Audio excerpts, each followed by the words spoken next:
नमस्कार, जय हिंद दोस्तों। स्वागत है आपका quick revision classes YouTube channel पर। उम्मीद करता हूं आप सभी बहुत अच्छे होंगे और अपनी तैयारी बहुत अच्छे से कर रहे होंगे। निश्चित रूप से आपने काफ़ी मेहनत की है और उस मेहनत का फल भी आपको मिलेगा। लगातार पढ़ाई करते रहिए, अपने आत्मविश्वास को ऊंचा रखिए और तैयारी करते रहिए। आपने काफ़ी प्रश्नों का अध्ययन कर रखा है, अब आपको टॉप 10 महत्वपूर्ण प्रश्न करने हैं। क्या ये आपको प्रश्न आते हैं, आपका क्विक रिवीजन करवाना है तो इन प्रश्नों को जरूर देखिएगा और प्लीज़ वीडियो को लाइक कर लीजिएगा। चैनल पर नया है तो चैनल को सब्सक्राइब कर लीजिएगा। तो चलिए शुरू करते हैं आज का ये वीडियो।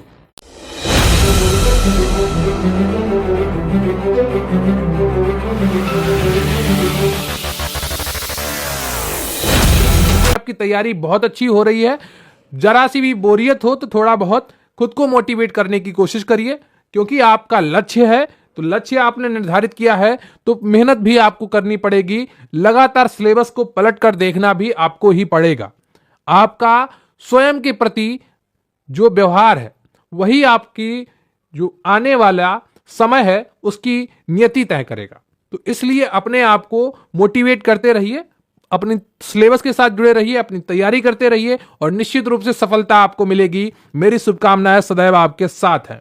तो प्लीज वीडियो को लाइक कर लीजिएगा, चैनल पर नए हैं तो चैनल को सब्सक्राइब कर लीजिएगा और कमेंट करके जरूर बताइएगा कि यह प्रैक्टिस सेट आपको कैसा लगा। तो बहुत बहुत धन्यवाद आपका। Thank you very much. जय हिंद, जय भारत। अगला प्रश्न है आपका, राष्ट्रीय स्वास्थ्य मिशन योजना की शुरुआत कब हुई? 2016, 2014, 2018 या 2013? इनमें से आपका कौन सा ऑप्शन सही हो जाएगा यह आपको बताना है। राष्ट्रीय स्वास्थ्य मिशन योजना की शुरुआत कब की गई? तो 11वें का कौन सा ऑप्शन आपका सही हो जाएगा? 11वें का डी ऑप्शन आपका बिल्कुल सही है, 2013 में की गई थी। क्लियर? आपको गंभीरता के साथ पढ़ते रहिए, अपनी एकाग्रता को बनाए रखिए और स्वयं पर भरोसा रखिए। आपके जो एग्जाम है उनकी तैयारी भी साथ में करते रहिए, सिर्फ मुख्य सेविका के लिए मत बैठे रहिए। क्लियर आपको? और इसके लिए आप 2.5 से 3 घंटे निकालिए, 3.5 घंटे बस पर्याप्त है मुख्य सेविका के लिए। अभी के लिए शॉर्ट लिस्टिंग आ जाए तो आप 4 से 5 घंटे तक इसके लिए पढ़ सकते हैं। अभी आप 2.5 से 3.5 घंटे तक पढ़िए और अन्य परीक्षाओं की भी तैयारी करते रहिए, जैसे आपका केवीएस है, सीटेट है या अन्य कोई भर्ती आती है आपके पास। अगर वीडियो 2018 का एग्जाम है तो उसकी भी लिए आप भी पढ़ते रहते हैं। सारे सब्जेक्टों का आप रिवीजन करते रहिए, 2-2 घंटे में उनको टाइम दे दीजिए। क्लियर आपको? लेकिन जिनके पास सिर्फ यही रास्ता है एक, वो पूरा फोकस अपना इस भर्ती पर बनाए रखें कि इनके पास और कोई रास्ता नहीं है और कोई दूसरा क्षेत्र नहीं है जाने के लिए, उतनी पढ़ाई नहीं है, उतनी काबिलियत नहीं है। जो अपने आप को थोड़ा कमजोर समझते हैं, जिन्हें लगता है सिर्फ इसी भर्ती में उनका सिलेक्शन पक्का हो सकता है, वो अपनी जी जान लगा दें इस भर्ती में। क्लियर आपको? अगला प्रश्न है आपका, राष्ट्रीय ग्रामीण स्वास्थ्य मिशन योजना की शुरुआत कब की हुई थी? 15 मार्च 2009, 12 अप्रैल 2005, 18 अप्रैल 2014, 26 मई 2015? बताइएगा, राष्ट्रीय ग्रामीण स्वास्थ्य मिशन योजना की शुरुआत कब हुई? 12वें का आपका कौन सा ऑप्शन सही हो जाएगा? तो 12वें का आपका बी ऑप्शन सही है, 12 अप्रैल 2005 को। क्लियर आपको? अगला प्रश्न है आपका, विस्तृत परिवार का अर्थ है संयुक्त परिवार, सम्मिश्रित परिवार, वैवाहिक परिवार, केंद्रक परिवार? इनमें से आपका कौन सा ऑप्शन सही है यह आपको बताना है।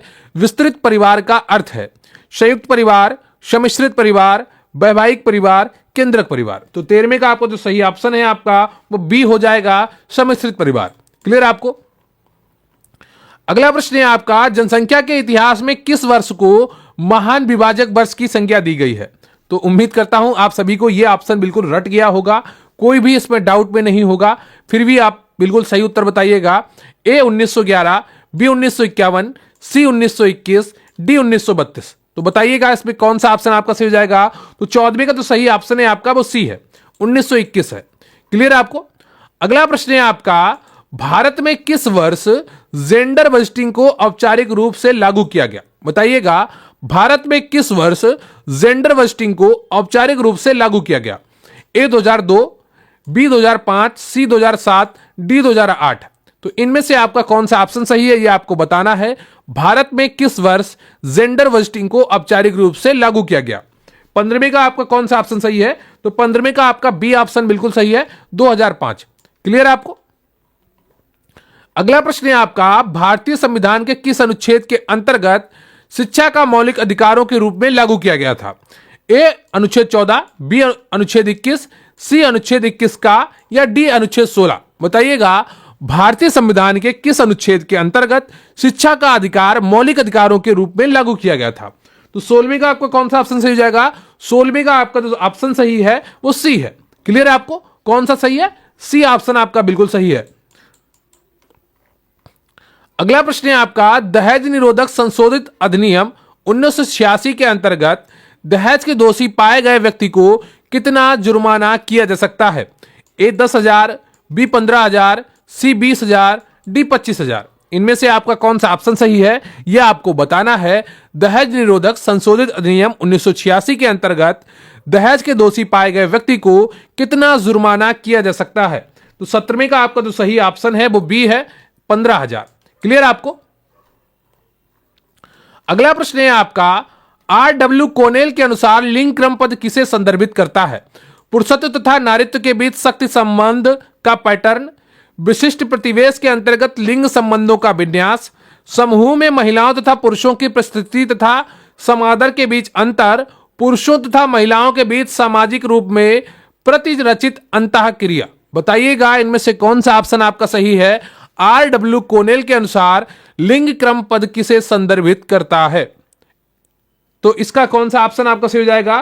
तो 18वें का जो सही ऑप्शन है आपका वो ए है, पुरुषत्व तथा नारीत्व के बीच शक्ति संबंध का पैटर्न। क्लियर आपको? अगला प्रश्न है आपका, सामाजिक नियंत्रण के संदर्भ में निम्न में से कौन सा सही सुमेलित नहीं है? सीमा शुल्क अनौपचारिक नियंत्रण, परंपरा अनौपचारिक नियंत्रण, उपहास प्रत्यक्ष नियंत्रण, डी संस्कार अनौपचारिक नियंत्रण? बताइएगा इनमें से कौन सा ऑप्शन आपका सही है।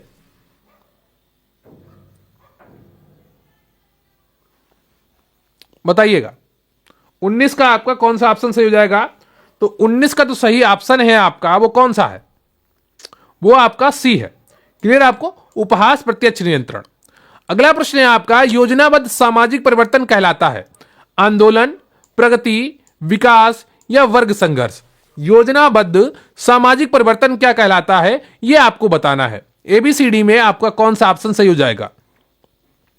20 का बताइए कौन सा ऑप्शन आपका सही हो जाएगा। तो योजनाबद्ध जो सामाजिक परिवर्तन होता है वो क्या कहलाता है? वो प्रगति कहलाती है। क्लियर आपको? निश्चित रूप से आपकी तैयारी बहुत अच्छी हो रही है। जरा सी भी बोरियत हो तो थोड़ा बहुत खुद को मोटिवेट करने की कोशिश करिए, क्योंकि आपका लक्ष्य है, तो लक्ष्य आपने निर्धारित किया है तो मेहनत भी आपको करनी पड़ेगी। लगातार सिलेबस को पलट कर देखना भी आपको ही पड़ेगा।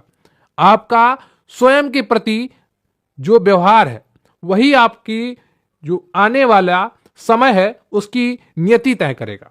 तो इसलिए अपने आप को मोटिवेट करते रहिए, अपनी सिलेबस के साथ जुड़े रहिए, अपनी तैयारी करते रहिए और निश्चित रूप से सफलता आपको मिलेगी। मेरी शुभकामनाएं सदैव आपके साथ हैं। तो प्लीज वीडियो को लाइक कर लीजिएगा, चैनल पर नए हैं तो चैनल को सब्सक्राइब कर लीजिएगा और कमेंट करके जरूर बताइएगा कि यह प्रैक्टिस सेट आपको कैसा लगा। तो बहुत बहुत धन्यवाद आपका। Thank you very much. जय हिंद, जय भारत।